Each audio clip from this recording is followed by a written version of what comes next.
வெடிக்கையில மண்ட வெடிக்கையில மனசு துடிக்கையில Chennai Silks and mega sale summer sale chill out sale Chennai Silks and mega sale வந்தாச்சு the Chennai Silks mega combo sale summer chill out sale. நீங்க நம்ப முடியாத தள்ளுபடி விலையில் இன்னைக்கு கூட அறிக்கை கொடுக்கிறாரு. நிதி கேட்பதற்காக போனீர்களா, நிதியை காப்பாற்றுவதற்காக போனீர்களா? இன்னைக்கு அறிக்கை கொடுத்திருக்காரு. அப்போ நிதியை காப்பாற்றுவதுன்னா உதயநிதியை தான் அவர் சொல்லுகிறார். அவர் வெளிப்படையாக சொல்வதற்கு அவருக்கு வேண்டுமானால் துணிச்சல் இல்லாமல் இருக்கலாம். ஆனால் அவர் யாரை சொல்லுகிறார் என்பது கூட அறியாமல் அரசியலில் நகர்ந்து விட முடியாது. அப்போ மோடி என்பவர் ஒரு கட்ட பஞ்சாயத்து பேர் வழி என்று சொல்ல வருகிறார் எடப்பாடி பழனிசாமி. நீங்கள் போய் இவரை பார்த்துட்டீங்கன்னு சொன்னா இந்த பிரச்சனை எல்லாம் முடிவுக்கு வந்துடும். இந்த ஊர்ல லோக்கல் ரவுடிகள்கிட்ட இட பஞ்சாயத்து வந்தா ஏன்னா இடத்த ஆக்கிரமிச்சிட்டாங்களா, அண்ணனை போய் ஒரு வார்த்தை பாத்துருங்க, அண்ணன் மனசு வச்சா முடிச்சு கொடுத்துருவாருன்னு சொல்லுவாங்க லோக்கல்ல. பாத்துருக்கீங்களா? இது ஒரு ரவுடிச மனநிலை. இது திமுக தவறு பண்ணிடுச்சுன்னு நினைக்குதா அமலாக்கத்துறை? நிரூபிக்க சொல்லுங்க. தேர்தலுக்கு இன்னும் ரொம்ப குறுகிய காலம் தான் இருக்கு. 9 மாத காலம் தான் இருக்கு. 10 மாசம் கூட இல்லை, 9 மாத காலம் தான் இருக்கு. இந்த 9 மாதத்துக்குள்ள நீங்க ப்ரூவ் பண்ணிடுங்களேன். திமுகவை அதிகாரத்திலிருந்து அப்புறப்படுத்தி விடுங்கள். யாரு வேணா, ஜனநாயகத்தில் உங்களுக்கு இல்லாத உரிமையா? ஆனா அதை செய்யாம வெறுமனே நேரு அதை பண்ணிட்டாரு, ஏவாவேலு இதை பண்ணிட்டாரு, துரைமுருகன் பண்ணிட்டாரு. உங்களுடைய செய்திகள் எல்லாம் வெறும் ஊடக செய்திகளாக இருக்கு. அமலாக்கத்துறை ஊடகத்துறையா மாறிட்டு இருக்கு. அதாவது நீதிமன்றத்துல ஒரு 10 நாளைக்கு முன்பு ஒரு வழக்கை ஒன்று தாக்கல் பண்ண, 10 நாள் கூட இல்ல, 7 நாள் தான் இருக்கும் தாக்கல் பண்ணார். எதுக்காக தாக்கல் பண்ணாருன்னு சீமானுக்கு தெரியுமா? சீமான் எங்க இருந்தாருன்னு நான் கேட்க மாட்டேன். ஏன்னா அவர் எங்க யார் வீட்டுல இருந்திருப்பாருன்றதெல்லாம் எல்லாருக்கும் தெரியும். நான் அதை கேட்டேன்னா ரொம்ப அசிங்கமா போயிடும். நீ போய் யாருகிட்ட கேள்வி கேட்கணும்? நான் சீமானுக்கு சொல்றேன், உனக்கு வழிகாட்டுகிற, உனக்கு படி அளக்கிற பாரதிய ஜனதா கட்சியினுடைய நாக்பூர் கும்பல்கிட்ட போய் கேள்வி. ஏன் இவரை கூப்பிட்டு 3வது இடத்துல நிறுத்தி வச்சீங்க? சந்திரபாபு நாயுடு இருக்கிறாரு, யோகி ஆதித்யநாத் இருக்காரு, இவங்களெல்லாம் கூப்பிட்டு பக்கத்துல நிக்க வைக்காம ஏன் ஸ்டாலினை கூப்பிட்டு பக்கத்துல நிக்க வச்சீங்கன்னு உனக்கு படி அளக்கிறவன்ட்ட போய் நீ கேளு. முதலமைச்சர் மீது குறை சொல்வதற்கு உனக்கு எந்த யோகியதையும் இல்லை என்றுதான் நான் சொல்வேன். கமலஹாசனுக்கு ஏற்கனவே ஒப்பந்தம் போடப்பட்டு விட்டது. நாடாளுமன்ற தேர்தல் 2024 கூட்டணிக்கு அவரை அழைத்து வந்த போதே மாநிலங்களவையில் ஒரு இடம் தருவதாகத்தான் அவரிடத்துல பேச்சுவார்த்தை ஒப்பந்தங்கள் கையெழுத்தானது. எனவே அதை திராவிட முன்னேற்ற கழகம் ஒருபோதும் மீறாது. திமுக எப்பவுமே சொன்னதை செஞ்சிடும். அந்த அம்மா தான் திடீர்னு மாத்தி பேசுவாங்க, இல்லம்பாங்க. அந்த அம்மா யாருடைய வழியில இப்ப எடப்பாடி பழனிசாமி தேமுதிகவுக்கு தரேன்னு சொன்னதா அவங்க சொல்றாங்க, நான் தரேன்னு சொல்லலன்னு இவங்க சொல்றாங்க. இது ஒரு பக்கம் பிரச்சனை ஓடிட்டு இருக்குன்னு வச்சுக்கோங்களேன். அண்ணன் நயினார் நாகேந்திரனுடைய ஸ்டேட்மெண்ட் எனக்கு ரொம்ப வித்தியாசமா தென்பட்டுச்சு. அதிமுக கூட்டணியை, தேசிய ஜனநாயக கூட்டணியை பாஜக சட்டப்பேரவை உறுப்பினர்கள் வலுப்படுத்துவார்கள், ஆனாலும் முடிவு என்ன என்பதை தேசிய தலைமை சொல்லுவோம் அப்படின்றாரு. அப்ப தேசிய தலைமை சொல்லுன்ற அந்த செக் என்ன நான் புரிஞ்சுக்கிறேன் அப்படின்னா, சரி நடக்கிறதெல்லாம் நடக்கட்டும், இந்த முறை ராஜ்யசபாவை பாஜகவுக்கு ஒதுக்கிட்டு நீங்க உங்க வேலையை பாருங்க, நாங்க பாத்துக்கிறோம் அப்படிங்கிற ஒரு சூழலுக்கு வந்துட்டாங்களா அப்படிங்கிற ஒரு கேள்வி. அதெல்லாம் இப்ப சொல்லிட முடியாது. அது அண்ணாமலையாவும் இருக்கலாம், தமிழிசை சவுந்தரராஜனாவும் இருக்கலாம். ஒன்றிந்திய அரசியல் நேயர்களுக்கு வணக்கம். இன்றைய அரசியல் களம் நிகழ்ச்சியில் நம் மோடி இணைந்திருப்பது திராவிட இயக்க சிந்தனையாளர் திரு வல்லம் பசீர் அவர்கள். சார் வணக்கம். வணக்கம் சார். நிதி ஆயோக் கூட்டத்தில் தமிழக முதலமைச்சர் ஸ்டாலின் பங்கேற்றது தமிழகத்துக்காக இல்ல, தன்னுடைய குடும்ப உறுப்பினரை காப்பாற்றுவதற்காக அப்படின்னு தமிழகத்தில் உள்ள எதிர்க்கட்சிகள் ஒரு சேர பேசிட்டு இருக்காங்க. எப்படி பாக்குறீங்க? தமிழகத்தினுடைய எதிர்க்கட்சிகள் யாரை விமர்சிக்கிறார்கள் என்கிற கேள்வி முதலில் எழுகிறது. உண்மையிலேயே இந்த விமர்சனம் திமுகவின் மீதான விமர்சனமா அல்லது பாரதிய ஜனதா கட்சியின் மீதான விமர்சனமா? எங்களை போன்றவர்கள் தொடர்ந்து பேசி வருகிற செய்தி, அமலாக்கத்துறை என்கிற தன்னாட்சி நிறுவனத்தை தன்மையப்படுத்தி கொண்டு தங்களுடைய அதிகார எல்லைக்குள் அந்த தன்னாட்சி அமைப்பை உட்படுத்தி அந்த அமைப்பின் மூலமாக எதிர்கட்சிகள் ஆளுகிற பாஜக ஆளாத மாநிலங்களில் இருக்கிற முதலமைச்சர்கள், அமைச்சர் பெருமக்களுக்கு நெருக்கடி கொடுக்கிறது ஒன்றிய அரசு என்பது நெடுங்காலமாக நாங்கள் வைக்கிற குற்றச்சாட்டு. நாங்கள் பாரதிய ஜனதா கட்சியை வேரோடும் வேரடி மண்ணோடும் வீழ்த்திட வேண்டும் என்று கருதுகிறோம். எனவே பாரதிய ஜனதா கட்சி செய்கிற அதிகார அத்துமீறல்களை சுட்டிக்காட்டுகிறோம். தேசிய ஜனநாயக கூட்டணியில் அங்கம் வகிக்கிறார் எடப்பாடி பழனிசாமி. இப்போது எடப்பாடி பழனிசாமியும் எங்களுடைய கருத்தையே சொல்கிறார், எங்கள் கருத்தையே ஆமோதித்து பேசுகிறார். அவர் என்ன சொல்கிறார்? அமலாக்கத்துறைக்கு பயந்து கொண்டு ஸ்டாலின் டெல்லி பயணம் மேற்கொண்டிருக்கிறார். அப்ப அமலாக்கத்துறைக்கு பயந்து கொண்டு ஸ்டாலின் டெல்லி பயணம் மேற்கொண்டா, மோடியை சந்தித்து விட்டு வந்தால் அமலாக்க அமலாக்கத்துறையினுடைய பிடி தளர்ந்து விடும் என்றுதானே பொருள். அப்போ மோடிக்கு அமலாக்கத்துறை கட்டுப்பட்டு இருக்கிறது என்று சொல்ல வருகிறார் எடப்பாடி பழனிசாமி. அப்படித்தானே இதில் பொருள் கொள்ள வேண்டியிருக்கிறது. நாங்கள் எதுவுமே அழுத்தம் கொடுப்பதில்லை, எங்களுடைய அழுத்தம் அமலாக்கத்துறையின் மீது ஒருபோதும் இருந்ததில்லை, அமலாக்கத்துறை தன்னுடைய கடமையை செய்கிறது. இது யார் சொல்ற செய்தி? பாஜக தரப்புல சொல்ற செய்தி. அப்போ உங்களை பார்த்தா இந்த பிடி தளர்ந்துரும்னு தமிழ்நாட்டுல உட்கார்ந்து கொண்டு உங்க கூட்டணியினுடைய முகமாக இருக்கிற தேசிய ஜனநாயக கூட்டணியில் அங்கம் வகிக்கிற எடப்பாடி பழனிசாமி சொல்றாரு. இப்ப எடப்பாடி பழனிசாமி சொல்றது உண்மையா, பாரதிய ஜனதா கட்சியினுடைய லீடர் சொல்றது உண்மையா? அவங்க எங்களுக்கும் அமலாக்கத்துறைக்கும் சம்பந்தம் இல்லைன்றாங்க. அமலாக்கத்துறை வந்துருச்சு, அதனால ஸ்டாலின் போய் பாக்குறதுக்கு போயிருக்கிறாரு, போய் பார்த்தா அவருடைய பிரச்சனைகள் தீர்ந்துரும். இன்னைக்கு கூட அறிக்கை கொடுக்கிறாரு. நிதி கேட்பதற்காக போனீர்களா, நிதியை காப்பாற்றுவதற்காக போனீர்களா? இன்னைக்கு அறிக்கை கொடுத்திருக்காரு. அப்போ நிதியை காப்பாற்றுவதுன்னா உதயநிதியை தான் அவர் சொல்லுகிறார். அவர் வெளிப்படையாக சொல்வதற்கு அவருக்கு வேண்டுமானால் துணிச்சல் இல்லாமல் இருக்கலாம். ஆனால் அவர் யாரை சொல்லுகிறார் என்பது கூட அறியாமல் அரசியலில் நகர்ந்து விட முடியாது. எனவே உதயநிதியை தான் சொல்கிறார், அவருடைய சகாக்களை சொல்கிறார். அப்போ மோடி என்பவர் ஒரு கட்ட பஞ்சாயத்து பேர்வழி என்று சொல்ல வருகிறார் எடப்பாடி பழனிசாமி. நீங்கள் போய் இவரை பார்த்துட்டீங்கன்னு சொன்னா இந்த பிரச்சனை எல்லாம் முடிவுக்கு வந்துடும். இந்த ஊர்ல லோக்கல் ரவுடிகள்கிட்ட இட பஞ்சாயத்து வந்தா, ஏன்னா இடத்தை ஆக்கிரமிச்சுட்டாங்களா, அண்ணனை போய் ஒரு வார்த்தை பாத்துருங்க, அண்ணன் மனசு வச்சா முடிச்சு கொடுத்துருவாருன்னு சொல்லுவாங்க லோக்கல்ல. பாத்திருக்கீங்களா? இது ஒரு ரவுடிச மனநிலை. இது அந்த மாதிரி ஒரு பேட்டை ரவுடியை போல இந்த நாட்டினுடைய பிரதமரை சித்தரிக்க முயற்சிக்கிறார் எடப்பாடி பழனிசாமி என்றுதான் நான் புரிந்து கொள்கிறேன். ஒண்ணு வேணாம், இதே எடப்பாடி பழனிசாமி அமலாக்கத்துறையினுடைய அழுத்தம் தாழாமல் போற தன்னை போல பிறரை நினைக்கிறார் எடப்பாடி பழனிசாமி. ஒரே நைட்டு தான் ரைடு வந்தது. அவருக்கு மிக நெருக்கமானவர்களினுடைய சேலம் பகுதிகளில் ரைடு, அவருடைய சம்பந்தி வீட்டுல ரைடு, அவருடைய மகன் ரைடு. ஏதோ விமானம் எல்லாம் வாங்குவதற்கு தயாரானார்கள். நாம ஏற்கனவே ஒன் இந்தியா வாயிலாகவே அதை பேசி இருக்கிறோம். உடனடியாக ரைடு வந்ததற்கு பிறகு சட்டப்பேரவையினுடைய வளாகத்தில் சக சட்டமன்ற உறுப்பினர்களிடம் போயிட்டு வர்றேன், நாளைக்கு சந்திக்கலாம்னு சொல்லிட்டு வந்தவர். எப்படி? சாயங்காலம் 4 மணிக்கு முடிஞ்சு போகும்போது நாளைக்கு வர்றேன், பேரவையில சந்திப்போம்னு சொல்லிட்டு வந்தார். அசம்பிளிக்கு வர்றேன்னு சொல்லிட்டு வந்தவர் விடிய காலையில திடீர்னு புறப்பட்டு போனார் டெல்லிக்கு. யாருக்கும் சொல்லல. பத்திரிகையாளர்கள் போய் கேட்டாங்க, எதற்கு வந்திருக்கேன்னு எனக்கே தெரியாது அப்படின்னாரு முதல்ல. அடுத்து கொஞ்சம் அழுத்தமா கேட்டோன்னே, புதிதாக கட்டப்பட்டிருக்கிற அதிமுகவுடைய அலுவலகத்தை பார்ப்பதற்காக வந்திருக்க, வேற எந்த நோக்கமும் இல்லைன்னாரு. 3 கார் மாறி போனார். இந்த சாமி படத்துல பெருமாள் பிச்சைன்னு ஒரு கேரக்டர், வில்லன் கேரக்டர் இருக்கும். அந்த கேரக்டர் துரத்த தொடங்கினோடனே, போலீஸ் துரத்த தொடங்கினோடனே ஒரு வண்டியா மாறி மாறி போற காட்சிகளை பார்ப்போம். விக்ரம் ஹீரோவா இருந்து சேஸ் பண்ணிட்டே போவார். அந்த படத்தினுடைய பாணியில் இருக்கிற பெருமாள் பிச்சையை போல 3 வண்டிகள் மாறி போனாங்க. அந்த விமர்சனத்தை சட்டப்பேரவை வளாகத்திலேயே வச்சாரு. சட்டப்பேரவையில தன்னுடைய உரையிலேயே முதலமைச்சர் குறிப்பிட்டு பேசினாரு. அவை குறிப்பில இப்போதும் அது இடம்பெற்றிருக்கிற அந்த மாதிரி திரைமறைவாக டெல்லிக்கு போயிட்டு வந்திருக்கிறாரா? இல்லையே. நிதி ஆயோக் கூட்டத்தில் பங்கேற்போம் என்று சொல்லி இருக்கிறார். நிதி ஆயோக் கூட்டத்தில் போய் என்னவெல்லாம் கேட்க போகிறேன் என்பதை சொல்லிவிட்டு போனவர் என்னவெல்லாம் கேட்டேன் என்பதை வெளியில் சொன்னார். இன்னொன்னு நான் என்ன கேட்கிறேன், நிதி ஆயோக் கூட்டத்தில் ஒரு முதலமைச்சர் கலந்து கொள்வதா வேண்டாமா என்பதை நீங்க கடந்த முறை நிதி ஆயோக் கூட்டத்தை புறக்கணிச்சப்போ ஒரு விமர்சனமா எதிர்கட்சி தலைவர் என்கிற நிலையிலிருந்து வச்சீங்க. என்ன சொன்னீங்க? ஏன் உரிமையை கேட்டு பெறுவதற்கு கூட ஸ்டாலினுக்கு தெம்பு இல்லையா? ஸ்டாலின் டெல்லி சென்று இருக்க வேண்டாமா? இந்த கூட்டத்தை புறக்கணிப்பது என்பது நியாயமா? அவர்களோடு இணக்கமாக அல்லவா இருந்து நிதியை பெற்று வர வேண்டும்னு சொன்னப்ப நாம என்ன சொன்னோம்னா, யாசகம் கேட்கலையா, பிச்சை கேட்கல, உரிமையை கேட்கிறோம். அவர்களிடம் நயந்து போய் கேட்க வேண்டிய அவசியம் இல்லை, நம்முடைய உரிமையை மாறுதட்டி கேட்கிறோம்னு சொன்னோம். முதலமைச்சர் ஒரு வியூகம் வகுத்தார். அந்த நேரத்தில் பேரிடருக்கான நிதியை கூட ஒதுக்காமல் இருந்தது ஒன்றிய அரசு. எனவே இந்த கூட்டத்தை நான் புறக்கணிப்பதன் மூலமாக ஒன்றிய அரசுக்கு நாங்கள் வருத்தத்தில் இருக்கிறோம், நீங்கள் அழைத்த போதெல்லாம் வர முடியாது என்பதை நான் எச்சரிக்கையாக சொல்லிக்கொள்ள விரும்புகிறேன் என்கிற துணியில் அவருடைய குரல் அன்றைக்கு ஒலித்தது. இன்னைக்கு என்ன நிலைமை?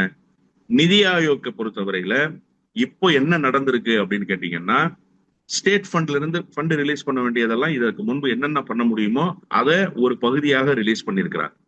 இப்போ சர்வ சிக்ஷ அபியான் திட்டம், அந்த SSA என்று சொல்லப்படுகிற அனைவருக்கும் கல்வி திட்டத்துக்கு ஒதுக்க வேண்டிய நிதி 2200 கோடி ரூபாயை ஒதுக்காம தர்மேந்திர பிரதான் போன்ற ஒன்றிய அமைச்சர்கள் நீங்க மத்திய அரசு கொண்டு வந்திருக்கக்கூடிய புதிய கல்விக் கொள்கையை ஏற்றுக்கொண்டால் மட்டும்தான், அமல்படுத்துவோம் என்று கையொப்பமிட்டால் மட்டும்தான் நிதி தருவோம்னு சொல்றாரு. எங்காவது அரசியலமைப்பு சட்டத்துல அப்படி சொல்லப்பட்டிருக்கா? ஒன்றியத்தினுடைய கூட்டமைப்புக்குள் இருக்கிற மாநில அரசு இப்படித்தான் ஒன்றியத்தினுடைய உத்தரவுகளை செயல்படுத்திட வேண்டும்னு எங்காவது ஒரு இடத்துல வழிகாட்டு நெறிமுறை சொல்லி இருக்கான்னு தமிழ்நாட்டினுடைய முதலமைச்சர் கேட்டார். அதற்கெல்லாம் பதில் இல்லை. ஆனா இந்த ஒன்றிய அமைச்சர் சொன்ன கருத்தை ஒட்டியே ஒன்றியத்தில் இருக்கக்கூடிய ஏனைய அமைச்சர்கள், பாஜகவினுடைய சீனியர் லீடர்ஸ் எல்லாரும் பேசினாங்க. இதுவரைக்கும் நிதி கொடுக்கல. இப்ப இந்த நிதியை கேட்டு பெற வேண்டும், அதற்காக போகிறார். வியூகத்தை மாற்றி இருக்கிறார். வியூகத்தை ஒரு தலைவர் மாற்றுவதில் எந்த தவறும் இல்லையே. கொள்கையை மாற்றி விட்டாரா? போகாம, ஆனா 3 ஆண்டுகள் போகாம இப்ப திடீர்னு போனா அது காரணம் வெள்ளை கொடி காமிக்கிறதுக்காக தான் போறாரு. இடி ரைடுக்கு பயந்து தான் போறாரு. உதயநிதி காப்பாத்த தான் போறாரு அப்படின்றது எல்லாரோட பொதுவான குற்றச்சாட்டு இருக்க தானே செய்யுது. சரி, நான் ஒன்னே ஒண்ணு கேட்கிறேன். வெள்ளை கொடி காட்டுவதற்கு போனவரா 33% நீங்கள் கொடுத்து கொண்டிருக்கிற நிதியை 50% உயர்த்துங்கள் என்று சொல்வதற்கு போனார். ஒரு குரல் அப்படி ஒலிக்க முடியுமா? வெள்ளை கொடியோடு சமரசம் என்று போகிறவர் எப்படி போக முடியும் என்று சொன்னால் சந்திரபாபு நாயுடுவை போலத்தான் போக முடியும். சந்திரபாபு நாயுடுக்கு என்ன, புதிய வக்பு சீர்திருத்த மசோதாவில் சந்திரபாபு நாயுடுவுக்கு உடன்பாடு இல்லை. ஏன்னா சிறுபான்மை மக்களினுடைய வாக்கு வங்கி என்பது பிரதானமான வாக்கு வங்கி தெலுங்கு தேசம் கட்சிக்கு. அதை இழப்பதற்கு அவர் தயாரா இல்லை. ஆனா ஒன்றிய அரசினுடைய அழுத்தத்துக்கு ஆட்பட்டாரா? கூட்டணியினுடைய முகம் முறிந்து விடாமல் இருப்பதற்காக அவருடைய கொள்கையே விட்டுவிட்டு அந்த நிலைப்பாட்டை எடுத்தாரா இல்லையா? இது வெள்ளை கொடி காமிப்பதற்கான வேலை. இதே வக்பு சீர்திருத்த மசோதாவை எதிர்த்து நாங்கள் நாடாளுமன்றத்தில் பேசுவோம் என்று சொன்னார் பீகாரினுடைய முதலமைச்சர் நிதிஷ்குமார். ஆனா அவரால் பேச முடிஞ்சிச்சா? இது வெள்ளை கொடி காண்பிப்பதற்கான வேலை. ஆனா தமிழ்நாட்டினுடைய முதலமைச்சர் அப்படி எங்காவது வெளிப்பட்டிருக்கிறாரா? ஒரு இடத்தில் ஒன்றிய அரசினுடைய அழுத்தத்துக்கு ஆட்பட்டிருக்கிறாரா? எந்த இடத்திலும் அவர் ஒன்றிய அரசினுடைய அழுத்தத்துக்கு ஆட்படலை. இன்னொன்றும் நான் சொல்றேன், அவர் நிதி கேட்டது கூட ஒரு சாதாரண விவகாரம். இன்னொரு முக்கியமான செய்தி அவர் சொல்லியிருக்கிறாரு. அதையே எடப்பாடி பழனிசாமி போன்றவர்கள் கண்டுகொள்ளாமல் இருக்கிறார்கள். ஒன்றிய அரசினுடைய திட்டத்துக்கு நீங்கள் ஆங்கிலத்தில் பெயர் சூட்டுங்கள், எங்கள் மாநிலங்களில் நாங்கள் தமிழில் பெயர் சூட்டிக் கொள்கிறோம். இந்தியில நீ பெயர் வைக்காதரா, இங்கிலீஷ்ல நீ பேர் வை, அந்த பேரை நாங்க தமிழ் படுத்தி எங்க பகுதிகளில் சொல்லிக்கிறோம்னு சொல்லி ஒரு முதலமைச்சர் இந்திய துணை கண்டத்தில் முதல் முறையாக நிதி ஆயோக் கூட்டத்தில் பேசிவிட்டு வந்திருக்கிறார். இது வெள்ளை கொடி காமிக்க போனதா? வெள்ளை கொடி காட்ட போனால் இப்படி ஒரு முதலமைச்சராக நெஞ்சுரத்தோடு பேசிவிட முடியுமா? வேறு எந்த முதலமைச்சராக பேசியிருக்கிறார்? இதெல்லாம் புரிந்து கொள்வதற்கு அரசியல் அறிவு தேவையில்லை. ஒரு சாதாரண மனிதனுக்கு உண்டான அறிவு இருந்தாலே போதும். ஒரு சராசரி மனிதனுக்கு உண்டான சாதாரண அறிவு கூட இல்லாத ஒரு அறிவிலியாக வெளிப்படுகிறார் எடப்பாடி பழனிசாமி என்பதற்கு அவர் இன்றைக்கு வரை விட்டு கொண்டிருக்கிற அந்த அறிக்கைகளை சாட்சி பகிர்கின்றன. சந்திரபாபு நாயுடும் நிதிஷ்குமாரும் ஒருவேளை விலகுனா நாங்க இருக்கோம் அப்படின்னு மோடிக்கு சொல்ற செய்தி தான் இந்த போன விஷயம் அப்படின்னு சீமான் விமர்சிக்கிறார். அதாவது பாஜகவினுடைய பிராக்சி அமைப்புகள் எல்லாம் பாஜகவை விமர்சிக்க துவங்கி இருக்கிற காலம் என்று தமிழ்நாட்டுக்கு வந்து விட்டதாகத்தான் நான் கருதுறேன். நான் என்ன சொல்றேன்னா, பாஜக கூட்டணியிலிருந்து விலகினால் நாங்கள் இருக்கிறோம் என்று இவர் சமிக்ஞை கொடுப்பதற்காக சென்று சேர்ந்திருக்கிறார். அதாவது நீதிமன்றத்துல ஒரு 10 நாளைக்கு முன்பு ஒரு வழக்கை ஒண்ணு தாக்கல் பண்ண, 10 நாள் கூட இல்ல, 7 நாள் தான் இருக்கும், தாக்கல் பண்ணார். எதுக்காக தாக்கல் பண்ணாருன்னு சீமானுக்கு தெரியுமா? சீமான் எங்க இருந்தாருன்னு நான் கேட்க மாட்டேன். ஏன்னா அவர் எங்க யார் வீட்டுல இருந்திருப்பாருன்றதெல்லாம் எல்லாருக்கும் தெரியும். நான் அதை கேட்டேன்னா ரொம்ப அசிங்கமா போயிடும். சீமான் என்ன செய்து கொண்டிருந்தாருன்னு நான் கேட்க மாட்டேன். சீமான் செய்திகளை பார்த்தாரா இல்லையா, அதை மட்டும் நான் கேட்க விரும்புகிறேன். நீங்கள் செய்தியை எங்காவது பார்த்தீர்களா, படித்தீர்களா? நீதிமன்றத்தினுடைய படிக்கட்டுகளுக்கு ஏறி ஒன்றிய அரசு தர வேண்டிய நிதியை தர மறுக்கிறது. ஏன் தர மறுக்கிறதுன்னு சொல்லி நீதிமன்றத்துல வழக்கு தொடுத்துட்டு ஒரு முதலமைச்சர் நிதி ஆயோக் கூட்டத்துல போறாரு. அதற்கு இவ்வளவு கண்ணு காது மூக்கெல்லாம் வச்சு பேசுறீங்களா? உங்களை மாதிரி என்ன குருமூர்த்தியை அர்த்தராத்திரியில் போய் திருடனை போல சந்தித்து விட்டு வந்தாரா? பாஜகவுக்கு அடிவருடுகிற வேலையை திரைமறைவு பேரமாக செய்திருக்கிறார். அப்படி ஒரு அவசியம் திராவிட முன்னேற்ற கழகத்துக்கு எழவே இல்லை, இனிமேலும் எழப்போவதில்லை. சார், ஒன்னே ஒண்ணு, திமுக தலைவரை பொறுத்தவரையில ஒரு விஷயத்துல உறுதிப்பாட்டோடு இருக்கிறார். பாஜக எதிர்ப்பை மையப்படுத்தித்தான் திராவிட முன்னேற்ற கழகத்தினுடைய வாக்கு வங்கியை பலப்படுத்தி இருக்கிறார் முதலமைச்சர். அது முதலமைச்சருக்கு தெரியாதா? மதச்சிறுபான்மையினர் ஒன்றிய அரசுக்கு எதிராக ஒன்றிய அரசினுடைய ஆக்டோபஸ் கரம் தமிழ்நாட்டுக்குள் வந்துவிடக் கூடாது என்று தடுத்து நிறுத்துகிற ஜனநாயக இயக்கங்கள், இவர்கள் எல்லோரும் ஒரு சேர திராவிட முன்னேற்ற கழகத்தை ஆதரிப்பதனுடைய விளைவுதான் திராவிட முன்னேற்ற கழக அரசு மீது அங்கொன்றும் இங்கொன்றுமாக சில குறைகள் இருந்தாலும் இந்த அரசை நாம் நிலைநிறுத்துவதற்கு துணை நிற்க வேண்டியது காலத்தின் கட்டாயம் என்று அவர்கள் எடுத்திருக்கிற முடிவுதான் இந்த அரசு நிலையான அரசாக தொடருது. இன்னும் சொல்ல போனா ஆன்டி இன்கம்பன்சி இருந்தா கூட இப்போதைக்கு திமுகவை ஆதரிப்பதை தவிர தமிழ்நாட்டை காப்பாற்றுவதற்கு வேற வழி இல்லை என்கிற நிலைப்பாட்டை எடுத்திருப்பதற்கு பிரதானமான காரணம் பாஜக எதிர்ப்பு என்கிற ஒரு நிலைப்பாட்டை திமுக உறுதியாக இப்போது பற்றி கொண்டிருக்கிற ஒரே நிலைப்பாட்டில் தான். இதெல்லாம் முதலமைச்சர் உணராமலா இருப்பார்? நாளைக்கே பிஜேபி கூட்டணிக்கு போவதற்கு அவர் என்ன பழனிசாமி போல படுதோல்விகளை சந்தித்து விட்டு பல்லக்கு தூக்குகிற வேலையை செய்கிற நபரா? இல்ல. அவர் எத்தனை தோல்விகள் வந்தாலும், எத்தனை வெற்றிகள் வந்தாலும், எத்தனை இடர்பாடுகள் வந்தாலும் கொண்ட கொள்கையில் உறுதியோடு இருக்கிற தலைவராக வெளிப்படுகிறவர். எனவே அவர் சமிக்கை கொடுக்க வேண்டிய அவசியம் இல்லை. நீ போய் யாருகிட்ட கேள்வி கேட்கணும்? நான் சீமானுக்கு சொல்றேன், உனக்கு வழிகாட்டுகிற, உனக்கு படி அளக்கிற பாரதிய ஜனதா கட்சியினுடைய நாக்பூர் கும்பல்கிட்ட போய் கேள்வி. ஏன் இவரை கூப்பிட்டு 3வது இடத்துல நிறுத்தி வச்சீங்க? சந்திரபாபு நாயுடு இருக்கிறாரு, யோகி ஆதித்யநாத் இருக்காரு, இவங்களெல்லாம் கூப்பிட்டு பக்கத்துல நிக்க வைக்காம ஏன் ஸ்டாலினை கூப்பிட்டு பக்கத்துல நிக்க வச்சீங்கன்னு உனக்கு படி அளக்கிறவன்ட்ட போய் நீ கேளு. முதலமைச்சர் மீது குறை சொல்வதற்கு உனக்கு எந்த யோகியதையும் இல்லை என்றுதான் நான் சொல்வேன். என்னன்னா, பிரதமர் பாம்பன் பாலம் திட்டத்தை திறந்து வைக்க ராமேஸ்வரம் வந்தப்ப முதலமைச்சர் போகல. இதுக்கிடையில இந்திய ராணுவத்தை ஆதரித்து ஆபரேஷன் சிந்தூரை ஆதரித்து ஒரு பேரணி நடத்தப்படுது. அது பாஜக ஆளும் முதலமைச்சர்களே செய்யாத ஒன்று அப்படின்றாங்க. இன்னொன்று வெளிநாடுகளில் அனுப்பப்பட்ட குழுக்கள்ல கனிமொழியும் இருக்காங்க, திமுக எம்பி கனிமொழியும் இருக்காங்க. இன்னைக்கு ஸ்டாலினுக்கு பக்கத்துலேயே இடம் கொடுக்கப்படுது. இது எல்லாத்தையும் கூட்டி கழிச்சு பாருங்க, புரியும் அப்படின்னு சொல்றாங்க அரசியல் விமர்சகர்கள். சசி தரூர் யாரு சார்? சசி தரூர் யாரு? காங்கிரஸ் கட்சியினுடைய நாடாளுமன்ற உறுப்பினர் தான். மல்லிகார்ஜுன கார்கே என்கிற அகில இந்திய காங்கிரஸ் கமிட்டியினுடைய தலைவராக இருப்பவரை எதிர்த்து அகில இந்திய காங்கிரஸ் கமிட்டியினுடைய தலைவர் பொறுப்புக்கு போட்டியிட்டவர் தானே சசி தரூர். சசி தரூர் இந்த டூர்ல போயிருக்காரு. பாஜகவினுடைய பரம வைரி என்று சொல்லப்படுகிற அசாதுதீன் உவைசி இந்த டூர்ல போயிருக்கிறார். அப்ப அசாதுதீன் உவைசி பாஜகவோட கூட்டணி வச்சிருக்காரா? காங்கிரஸ் கட்சி பாஜகவோட கூட்டணி வச்சிருக்கிறா? தேசியவாத காங்கிரசினுடைய பிரதிநிதி இதுல போயிருக்கிறாங்க. தேசியவாத காங்கிரஸ் பாஜகவோடு கூட்டணி. நாட்டில் ஒரு அசம்பாவித சூழல், ஒரு அசாதாரணமான நிலை இன்றைக்கு உருவாகி இருக்கிறது. தீவிரவாத அச்சுறுத்தல் நாட்டை அச்சுறுத்தி கொண்டிருக்கிறது. இந்த தீவிரவாத அச்சுறுத்தலுக்கு எதிரான கண்டன குரலை எந்த நாடும் எழுப்பல. நல்லா நீங்க புரிஞ்சுக்கணும், எந்த நாடும் எழுப்பல. அதாவது உயிர் பலிகளை நாம் ஏற்க முடியாதுன்னு சொன்னாங்களே தவிர இந்த தீவிரவாத தாக்குதலை நடத்திய பாகிஸ்தானை ஒரு நாடும் கண்டிக்கவில்லை. அப்ப டிப்ளமேட்டிக்கா ஒரு நகர்வை முன்னெடுக்கிறார் பிரதமர். நமக்கு 1000 விமர்சனங்கள் பிரதமருடைய நிலைப்பாட்டில் இருக்கு. ஆனா இந்த நாடு பத்திரமாக இருக்க வேண்டும் என்கிற எண்ணப்பாடு, இந்த நாட்டினுடைய ஒருமைப்பாடு பாதுகாக்க வேண்டும் என்கிற லட்சியம் இந்த நாட்டில் இருக்கக்கூடிய ஒவ்வொருவருக்கும் இருக்குதானே? அதைத்தான் முதலமைச்சர் வெளிப்படுத்தினார். எனக்கு 1000 விமர்சனங்கள் அந்த விவகாரத்துல உண்டு. பேரணி போனதுல முதலமைச்சர் போனது கூட ஒரு நாட்டினுடைய முதலமைச்சர் என்கிற நிலையில் இருந்து போனார். ஆசிரியர் வீரமணி இந்த பேரணியில் போயிருக்க கூடாது என்று கருதுகிறவன் நான். சுதந்திர தினம் குறித்து பெரியார் பேசிய கருத்துக்கள் இன்றைக்கும் உயிர்ப்போடு இருக்கிற போது பெரியாருடைய இயக்கத்தை வழிநடத்துகிற நீங்கள் தேசிய கொடி ஏந்தி அந்த பேரணியில் போயிருக்க தேவையில்லை. ஆனால் ஆசிரியருடைய நிலைப்பாடு என்னவென்று சொன்னால், இந்தியாவினுடைய பன்முகத்தன்மைக்கு ஆபத்து வந்த போது எப்படி களத்தில் நின்றோமோ அதே போல இந்தியாவுக்கு தீவிரவாத அச்சுறுத்தல் வருகிற போதும் களத்தில் நிற்போம் என்கிற நிலைப்பாட்டில் ஆசிரியர் வீரமணி நின்றார். அதை களம் அமைத்தவர் முதலமைச்சர், எல்லா தலைவர்களும் நின்றார்கள். இதை தாண்டி இதுல வேற எந்த அரசியலும் கிடையாது.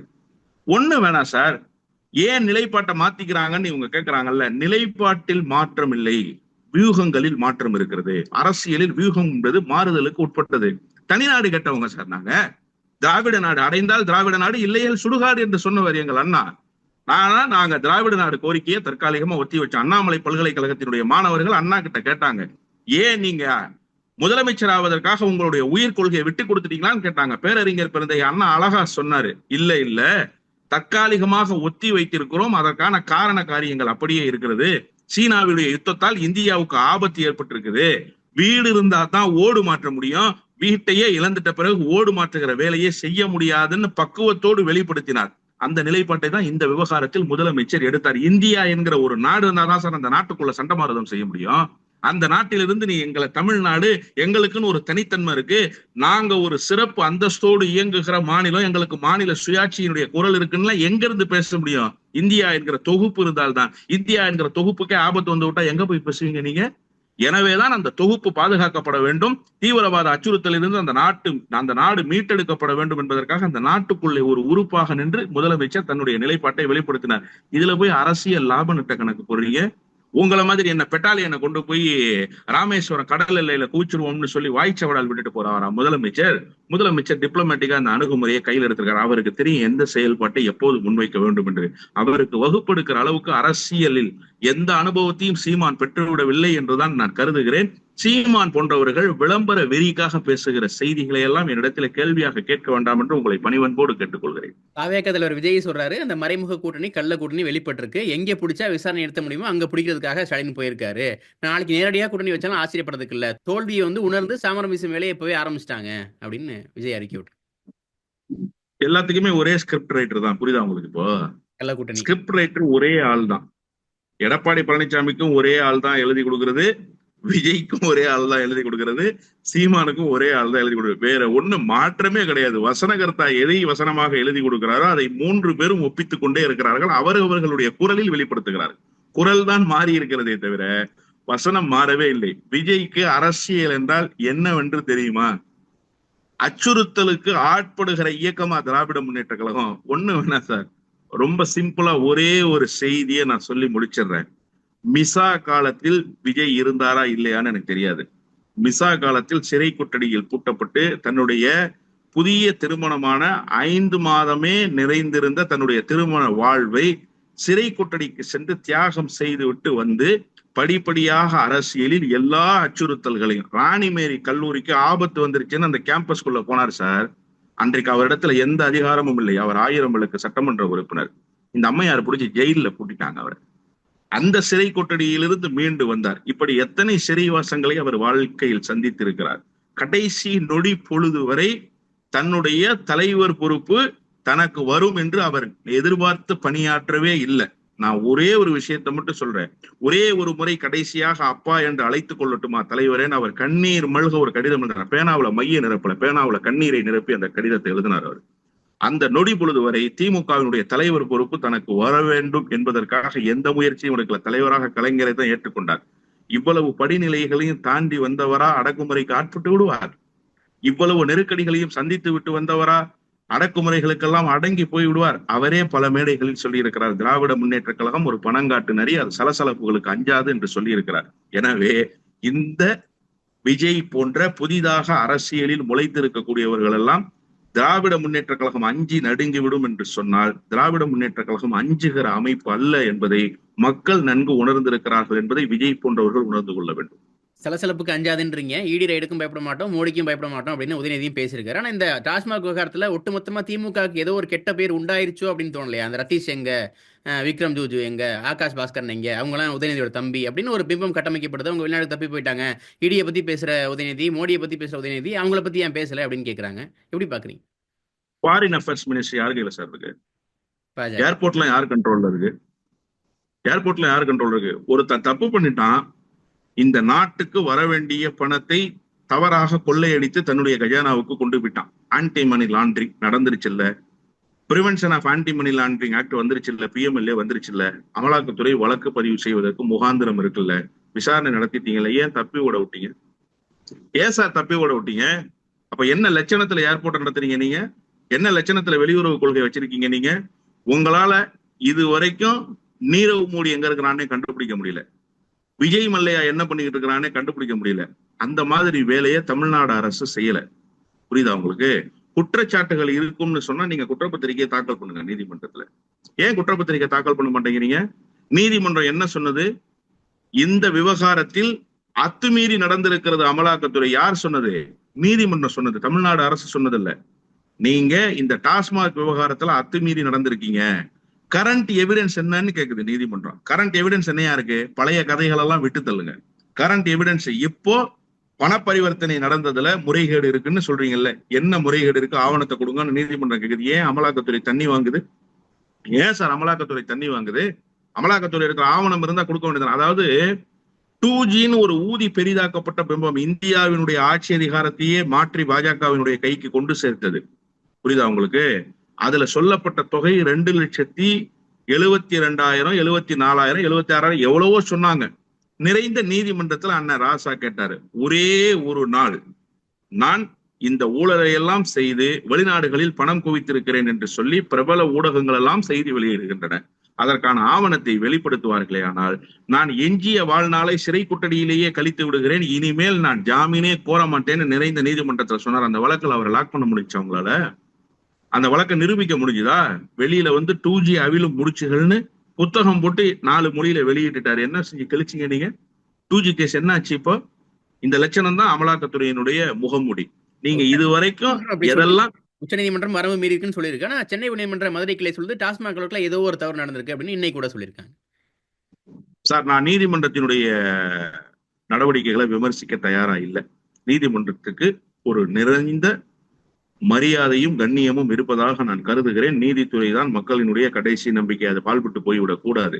நீதித்துறை தன்னுடைய கடமையை செய்யட்டும். ஆனா நீங்க எந்த ஆதாரத்தையுமே ப்ரொடியூஸ் பண்ணாம ஒரு குற்றச்சாட்டை வச்சுக்கிட்டே இருக்கிறதன் மூலமாக அந்த குற்றச்சாட்டு காற்றில் பறந்து வருகிற ஒரு அவதூறாக இருக்குமே தவிர, புரளி செய்தியாக இருக்குமே தவிர, எப்படி உண்மையாக மாறினும்னு நினைக்கிறீங்க? திமுக தவறு பண்ணிடுச்சுன்னு நினைக்குதா அமலாக்கத்துறை? நிரூபிக்க சொல்லுங்க. தேர்தலுக்கு இன்னும் ரொம்ப குறுகிய காலம் தான் இருக்கு. 9 மாத காலம் தான் இருக்கு. 10 மாசம் கூட இல்லை, 9 மாத காலம் தான் இருக்கு. இந்த 9 மாதத்துக்குள்ள நீங்க ப்ரூவ் பண்ணிடுங்களேன். ப்ரூவ் பண்ணி திமுகவை அரியணை ஏற விடாமல் செய்து விடுங்கள். திமுகவை அரியணையில் இருந்து இறக்கி விடுங்கள். திமுகவை அதிகாரத்திலிருந்து அப்புறப்படுத்தி விடுங்கள். யார் வேணா, ஜனநாயகத்தில் உங்களுக்கு இல்லாத உரிமையா? ஆனா அதை செய்யாம வெறுமனே நேரு அதை பண்ணிட்டாரு, ஏவாவேலு இதை பண்ணிட்டாரு, துரைமுருகன் பண்ணிட்டாரு. உங்களுடைய செய்திகள் எல்லாம் வெறும் ஊடக செய்திகளாக இருக்கு. அமலாக்கத்துறை ஊடகத்துறையா மாறிட்டு இருக்கு. எல்லாமே பிளாஷ் நியூஸ் மட்டும்தான். அதன் பிறகு என்ன ஃபாலோ அப்? ஒண்ணும் கிடையாது. எஃப்ஐஆர் இருக்கா? கிடையாது.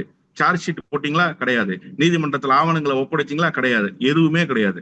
அப்போ அன்றாடம் பரபரப்புக்கு செய்தி வெளியிடுகிற ஊடகத்தை போல அமலாக்கத்துறை இயங்கிக் கொண்டிருக்கிறது என்பதுதான் யதார்த்தமான உண்மை. ஜூன் 19 மாநிலங்களவை தேர்தல் எப்படி இருக்கும்னு நினைக்கிறீங்க? திமுக 4, அதிமுக 2. திமுக யார் யாருக்கு திரும்ப வாய்ப்பு இருக்குன்னு நினைக்கிறீங்க? வைகோ நிலைமை என்ன? கமல்ஹாசன் இந்த முறை வாய்ப்பு கொடுக்கப்படுமா அப்படின்னு பல கேள்விகள் இருக்கு. எப்படி பாக்குறீங்க? கமலஹாசனுக்கு ஏற்கனவே ஒப்பந்தம் போடப்பட்டு விட்டது. இந்த நாடாளுமன்ற தேர்தல் 2024 கூட்டணிக்கு அவரை அழைத்து வந்த போதே மாநிலங்களவையில் ஒரு இடம் தருவதாகத்தான் அவரிடத்துல பேச்சுவார்த்தை, ஒப்பந்தங்கள் கையெழுத்தானது. எனவே அதை திராவிட முன்னேற்ற கழகம் ஒருபோதும் மீறாது. திமுக எப்பவுமே சொன்னதை செஞ்சிடும். அந்த அம்மா தான் திடீர்னு மாத்தி பேசுவாங்க, இல்லம்பாங்க. அந்த அம்மா யாருடைய வழியில இப்ப எடப்பாடி பழனிசாமி தேமுதிகவுக்கு தரேன்னு சொன்னதா அவங்க சொல்றாங்க, நான் தரேன்னு சொல்லலைன்னு இவங்க சொல்றாங்க. இது ஒரு பக்கம் பிரச்சனை ஓடிட்டு இருக்குன்னு வச்சுக்கோங்களேன். எனவே சொன்னதை போல திராவிட முன்னேற்ற கழகம் மக்கள் நீதி மையத்துக்கு ஒரு இடத்தை கமலஹாசனுக்கு கொடுத்துருவாங்க.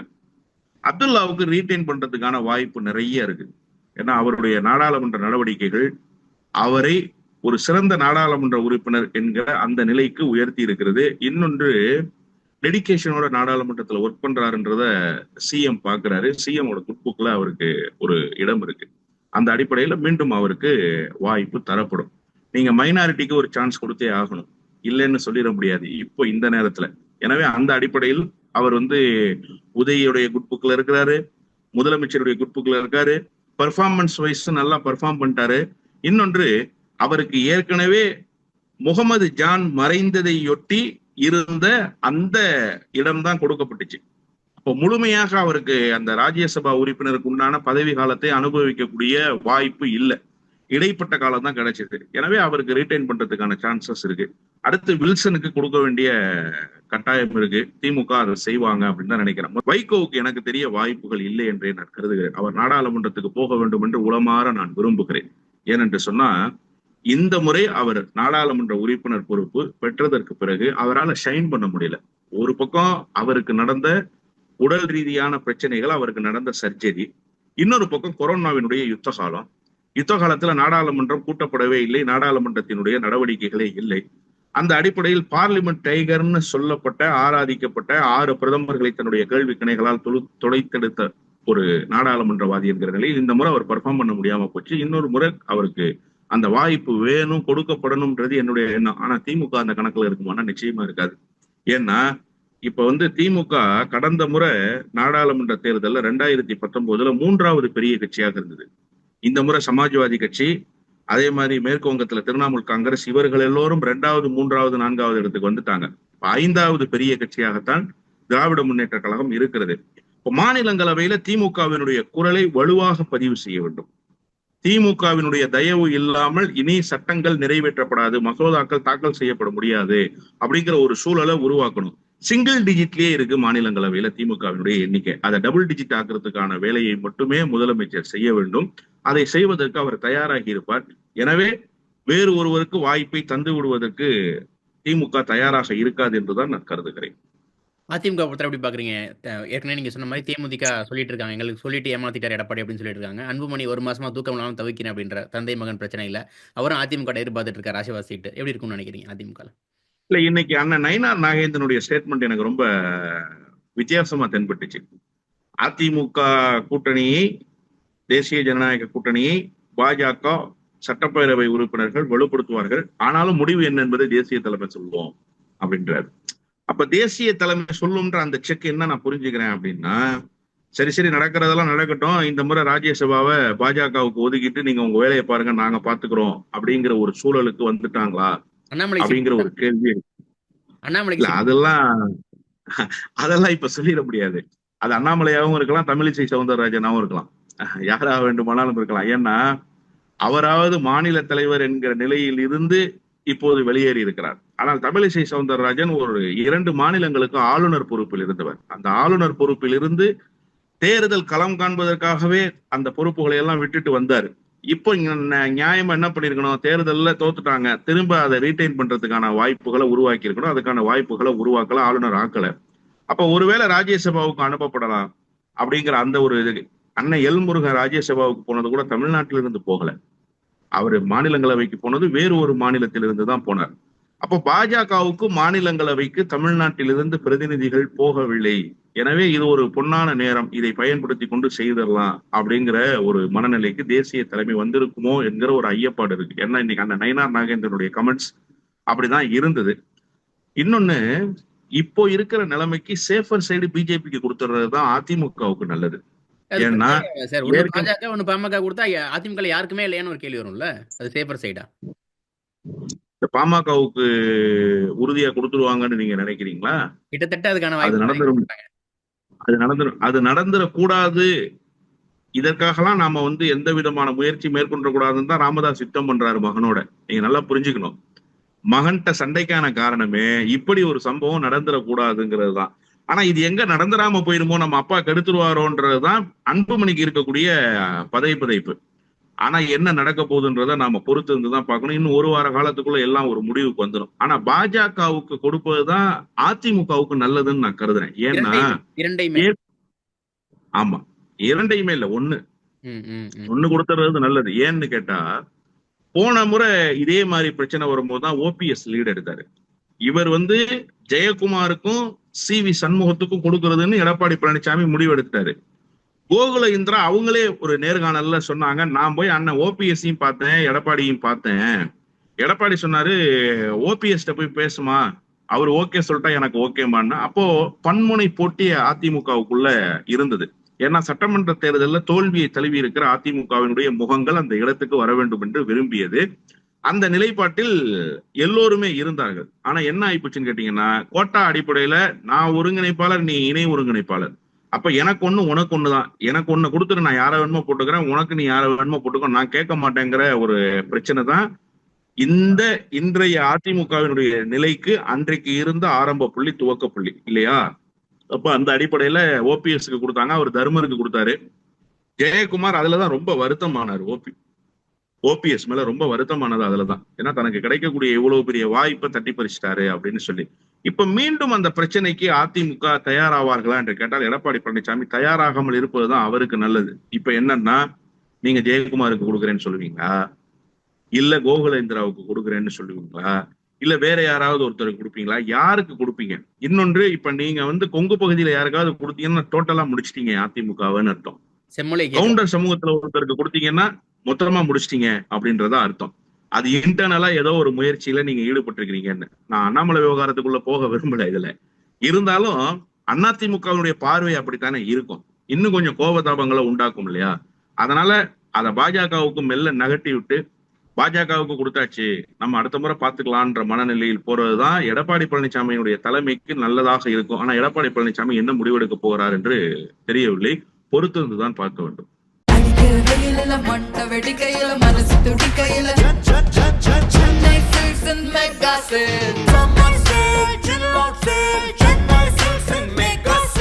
வந்தாச்சு தி சென்னை சில்க்ஸின் mega combo sale, summer chill out sale.